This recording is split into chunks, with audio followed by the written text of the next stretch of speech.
Hi guys, ngayong araw nga pala hindi ako pumasok. Ngayong araw kasi guys meron kaming pinuntahan na importante at saka inasikaso. Yun nga lang, hindi ko na pwede i-share sa inyo guys kasi hindi naman lahat ng bagay kailangan natin sabihin sa social media. Kaya naman in-update ko na lang kayo na meron nga kaming pinuntahan ngayon na importante. After nga namin mag-asikaso, ito may nadaanan kaming milk tea kaya si Mami Cherry sabi niya mag-take out daw kami. Apat nga lang pala kaming umalis ngayon guys, si Seichi, ako, tsaka si Shinji, tsaka si Mami Cherry lang. Tapos si Ate Saori naman pumasok sa school kaya nga hindi namin kasama.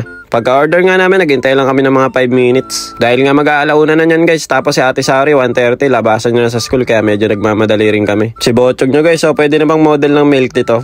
Kapogi pwede ng model to no? Ang ganda nga ng mood ni Bochog kanina guys, diretso lang siya nakaupo dyan kanina, hindi umiiyak. Makalipas nga 5 minuto, eto nakuha na nga namin yung takeout namin guys. Malapit nga lang pala yung pinuntahan namin, siguro mga 2 stop lang ng train tapos nagbus lang kami. Pagkababa nga namin ng train, eto dali-dali na rin kami nagbus guys dahil nga baka si Ate Saori walang maabutan sa bahay. Mami Cherry, ka muna dyan, isa lang, ayun oh. Pagka-uwi nga namin sa bahay, ito, pinagtitikman na nga namin tong milk tea. Masarap nga tong ano nila guys, yung cheesecake nila na merong caramel. Tapos yung brown sugar naman nila, okay naman, sakto lang yung lasa. Natatawa nga kay Ate Saori guys kasi pag-uwi niya kanina, alam niya na yung pagbablog namin. Pagbukas niya ng pinto, lumabas ulit siya tapos binuksan niya ulit. At eto guys, tinikman na nga rin na Ate Saori itong mga milk tea na inuwi natin. 3 nga pala pina-take out namin, kaya lang yung isa guys, tinira na agad ni Seichi sa biyahe pa lang.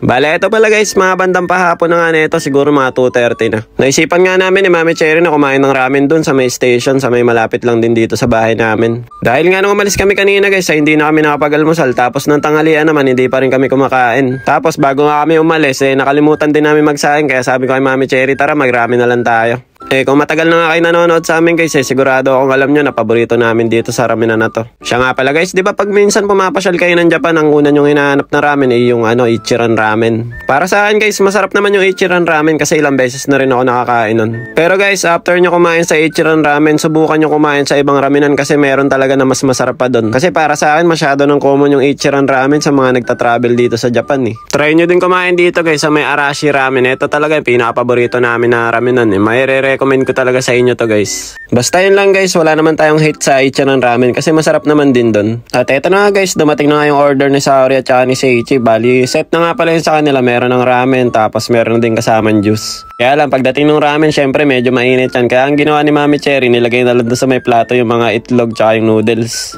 Eto naman yung sa akin, yung spicy miso ramen guys, napaanghang yan. Tapos yung kay Mami Cherry naman, hiwala yung broth niya, yung pinakasabaw niya sa pinaka noodles. Nakalimutan ko nga lang guys kung anong tawag dito, basta paborito ni Mami Cherry yan Bale ganyan yung diskarte niya, yung noodles niya isasawsaw niya dun sa pinakasabaw tapos tsaka nyo lang kakainin. Di ko rin alam bakit naisip ng mga Hapon yan Pwede namang ilagay yung sabaw dun sa pinaka noodles, di ba?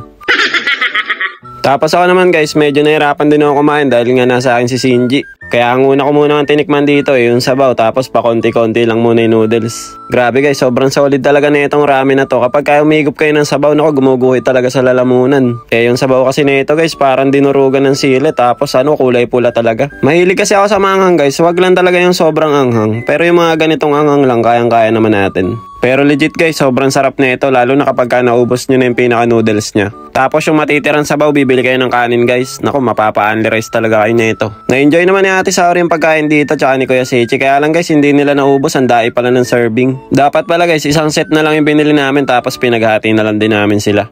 Pagkatapos nga kumain pala ni Mami Cherry guys, pinasa ko muna si Bochog sa kanya para ako naman yung makakain ng diretso.